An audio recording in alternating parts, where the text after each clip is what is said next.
While we're looking at the Assemblies interface, let's take a look at a few more items. The Feature Manager can be collapsed, just as the Parts Feature Manager can be collapsed using this small tab, or you can drag the Feature Manager to a smaller window or larger window. Something that I like to use with the Feature Manager is the Display pane. This allows you to turn various components on or off using visibility settings and transparency settings. You can also change the color or display style of various components using the display pane. This is useful also for multi-body parts in much the same way that you can use it here in Assemblies.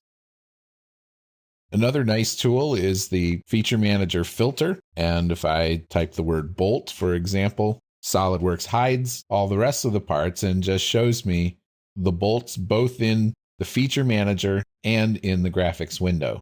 This is a fantastic way to find parts very quickly. To get out of it, just click the X within the filter. SOLIDWORKS also has sensors that are available, and sensors will tell you if a certain part gets within a certain distance of another part, or if a value reaches or exceeds a certain number. Going through the assembly toolbar in the Command Manager, the mate icon is one that you should become familiar with. Also, component patterns. Component patterns don't have as many options as feature patterns in parts, so you may sometimes have to become creative about how to put parts together. For example, one of the items we will look at in the course of looking through this motorcycle assembly is the chain. The chain is not an easy item to assemble, and in fact, this chain was put together using a multi-body part rather than an assembly, specifically because feature patterns are easier to deal with than component patterns.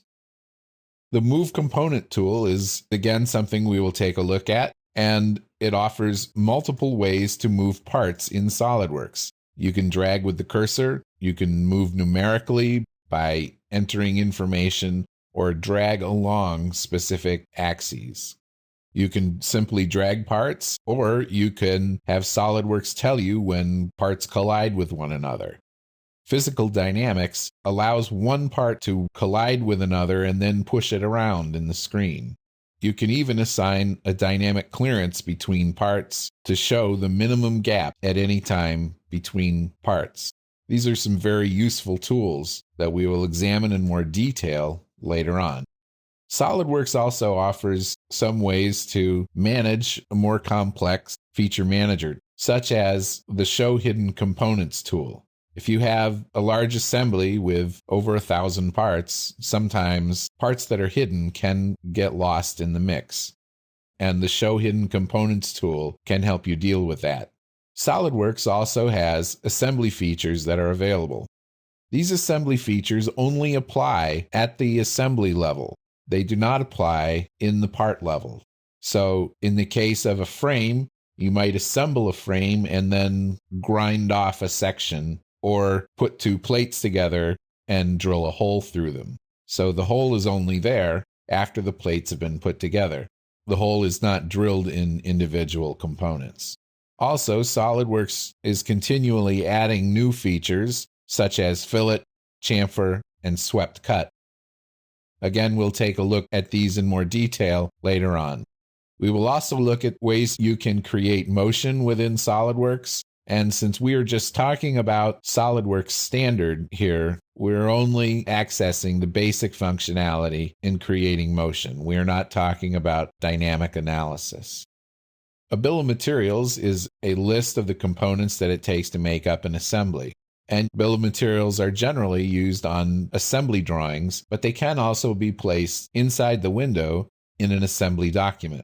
You can create 3D exploded views very easily in SOLIDWORKS for use on 2D drawings or for 3D screen captures.